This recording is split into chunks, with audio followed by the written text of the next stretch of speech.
Hi, myself Chirayu Jain, the host of today's podcast with Athar and Aryan. Hi Athar. Hi. Hi Aryan. Hi. So the topic of our podcast is rise of the gig economy, freelancing as a career. So when you hear the name gig economics, what comes into your mind? Let me answer this. Firstly, if you talk about gig economy, so gig economy refers to a work culture, where people take up short-term jobs and flexible jobs instead of traditional full-time employment. It focuses on skills, projects, and mostly on independence rather than the fixed roles. Yeah. So do you think freelancing is a choice or a compulsion for today's youth?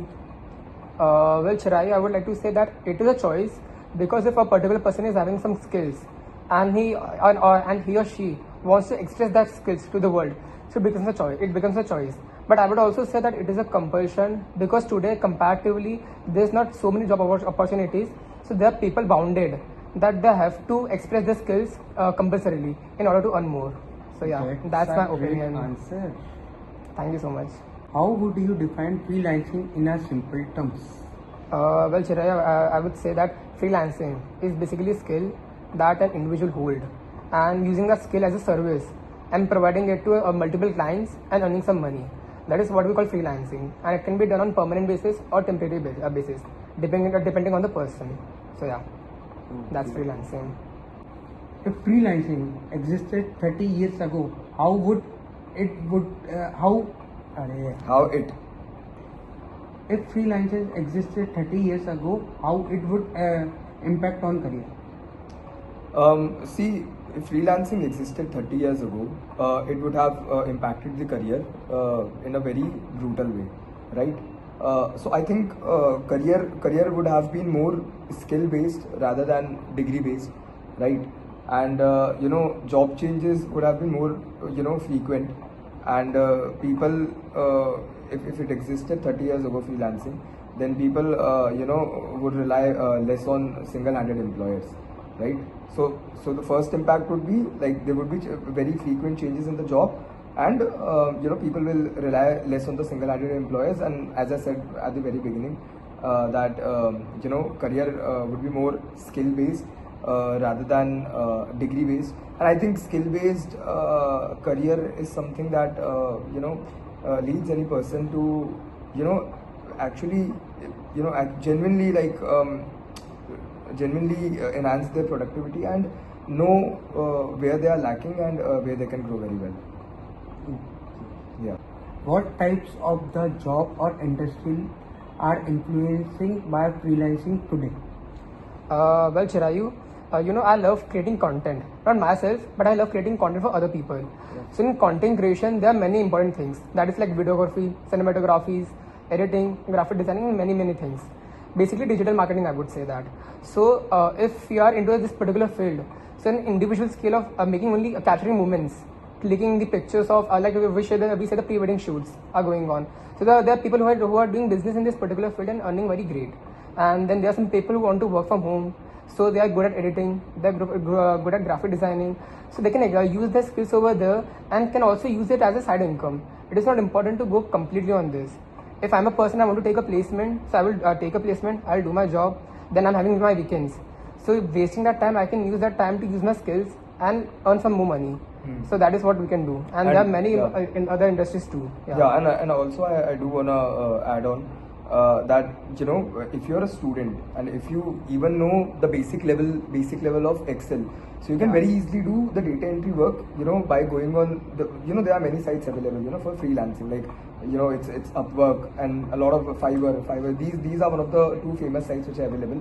So for freelancing work, any student or anyone having the basic knowledge can definitely go on these sites and work for the clients for such amount of money that they can definitely spend a very good life without any troubles, right? So yeah. And It's there's a very- also, and I'd like to add one more thing, that if your communication is also good. Yeah. So there are various like opportunities. Exactly. That you can work in call centers from You know, remote. and only, it's or not just from about home. communication. It's also about if you are good at a language. For example, let's suppose that I'm very good at Hindi, so I can also give classes to people, you know, who actually want to learn Hindi, and I can earn out of that. So so you know, if you get into this freelancing industry now, if you get the game, you can definitely earn very well, and Definitely. you know, definitely you can do very good in it. Yeah. Yeah, right. So, what are the key reasons behind the growth of the freelancing? So like Chirayu, I said before that there are like many there's a thing like digital marketing where you can do videography, cinematography and everything, editing, graphic designing.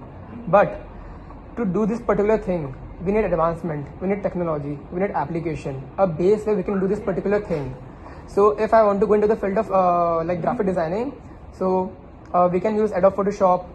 It is a very great application. We can use Canva, and if you want to go for editing field, so this Premiere Pro. For mobile application, this CapCut, VN. So these are the platform which we can use for like proper go through of our skills, and we need this because today the technology is so advanced that we can even use AI. Today people are using AI and making random videos sitting at home, just using a Skrill as a prompt. They're just putting some random prompts and the videos being generated. And sorry to interrupt, but I think this is also one of the reasons of, you know, growth of the freelancing thing, because you know why freelancing is growing, because one of the main reasons is remote work culture. You know? Yeah. You can sit anywhere around the world, you know, and you can do any work for any client. You know, there's no compulsion that you have to go to office and sit at one place and do your work. You know, I think another advantage could be cost cutting for the companies, because see, if an employee is, you know, work from home is being, you know, spread, you know, is being widely spread, widely you know? known, Widely known, because the culture is growing very much related to you know, this work from home. So it is happening only because people are getting that freedom, you know, to work from wherever they want. And I think freelancing is very common in the foreign countries, you know. Yeah. And cost cutting for the companies, that, as I said earlier, you know, so it would save a lot of money for the company, right? Because because a company spends a lot of money on its employee. I think cost saving could also be one of the advantages of why freelancing is actually good. In RN, you know, I've like seen the live example. My sister, she's working in Deloitte, and she's having the hybrid work culture. Basically, she has to just go to that office for just 3 days in a week, and 2 days she can spend the time at home working from home. So what she does is, at the office time, she used to go. She does the regular work, but during the home time when she's working from home, she used to just take the break time and just try to try to learn some skills, and using the skills and randomly going to the applications, applying for random jobs, and expressing their skills over there, showing their skills. So I've seen the live example. Continuing with this point, the thing is that you don't have to rely on the colleges for the job, right? If you are specialized in a particular skill, that will definitely help you to earn money, no matter what. If you no matters, it doesn't matter if you have any degree or not. You just have to present your skill, you know, and you just have to, you know, approach the clients for the work, and done. You are going to earn the money, but you should be specialized at your skill. You know? Yeah, your skill set. And skill is important. And skill is very important. Very important. You know, if you are good at, let's say for example, if you're good at, you know, photography, if somebody is good at, you know, teaching some kind of art, even I'm talking about yoga and martial arts, everything, you know, and the world is now digital right now, right? So yeah, through video calls or anything, you can, you know, go for the freelancing work. Yeah, Definitely. yeah. So basically, what are the major challenges faced by the freelancers' jobs?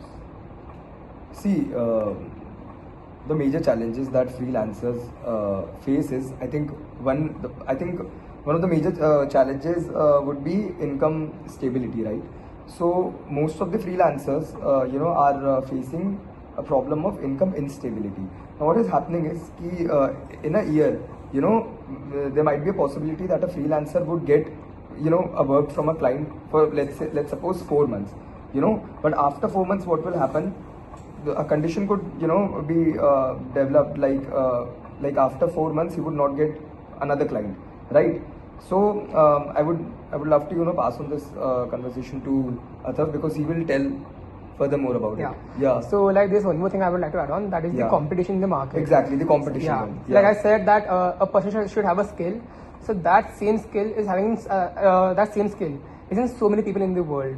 Yeah. So it is up to your up to the people that how you use that skill, how skilled you are, and how you are using that skill in the particular market and targeting what you want basically. Yeah. So that is really very, very important. I think. And So- because of this competition only, one would get a very difficulty in getting the clients further, right? Competition, I think there's a very high competition in the freelancing thing. It is but basically- yes, with experience and multiple clients and proper financial planning, one could grow very easily in this freelancing thing. Yeah. And basically in a very simple language, when there's demand, Hmm. so how the particular person is taking the demand and Yeah. working on it. Yeah. It is that competition too. कि कौन पहले जाकर उसको adopt कर रहा है. Yeah. That's Exactly. my point. So, what is the importance of personal branding and networking? Well, personal branding, that is a very strong word, and I would say that in the field of freelancing, if a person is using his or her skills very wisely, so that person is not dominating the market. For an example, I'm a person X and I'm doing my work very well. So there are big companies, there are people, there are influencers who will get to know that this is a person in this particular field and he knows how to work. Absolutely. So I'm using my skill and even I'm getting known. I'm creating my own personal brand. My name is my brand. Yeah. So yeah, that is really very main thing. The identity is very important, like how you Exactly. portray your identity. There's an author whose name is Joe Gerard, right? So he has written a book which is book called How to Sell Yourself. So Joe Gerard is a guy whose name is there in the Guinness Book of World Record, and he has for selling, who is the number one, he was the best salesman of this world, because Okay. he used to have a car sales dealership, and he sold around more than 1,500 cars in a year. So he made a record for it. So the thing is that how he mentioned in his book that sales was secondary, but how to sell yourself, as the book's name suggests. He built his own brand image, right? And because of his name, only people would buy the car. Because it helps. Because if you have a very strong identity now, you will attract more and more clients, and also you'll be able to build trust among your clients, and people will definitely buy you. Your name should be a brand. Yeah, so it's very important. And also, if you talk about networking, do Yeah. you want to add on something on networking? If you want to say something. As of now, no. Okay, but if I want to add on networking, that why is it important in the field of freelancing? So it's very important. Networking is very important because through networking only you're gonna make the clients. Yeah. Right. Through referrals, through networking, you're gonna make the clients. If I'm a freelancer, then it should be my duty that I should have accounts on all the social media, and I should post about my work. Yeah. I should approach people, on all the sites, so that I can make a very, very good network circle. It's very similar to making an account on LinkedIn and making a network, so that you can get benefits from that in the future, from those networks. Yeah. So basically, we can say that personal branding and networking, it is not inversely, but it is directly proportional to each other. Exactly. It's Yeah. directly proportional to each other. If Yeah. a person is targeting both of them, Mhm. so yeah, the result will be great. Yeah. I think so. Exactly. How would you describe gig economy in one word? Well, Chirai, I would say empowerment. Any message to the listeners? I would love to conclude that you should just stay focused. Focus on the skills. Stay adaptable, and also don't be afraid to explore the unconventional path of the careers. Right. And I would say that if you are not having any skills, so a particular person can learn skills and also implement on that. So that is also one way of entering into this particular field of market, I would say. Yeah. Yeah. Let's wrap it up. It was great having you guys. Thank you, sir. Most welcome. And thank you, Aryan. You're most welcome, man. Thank you.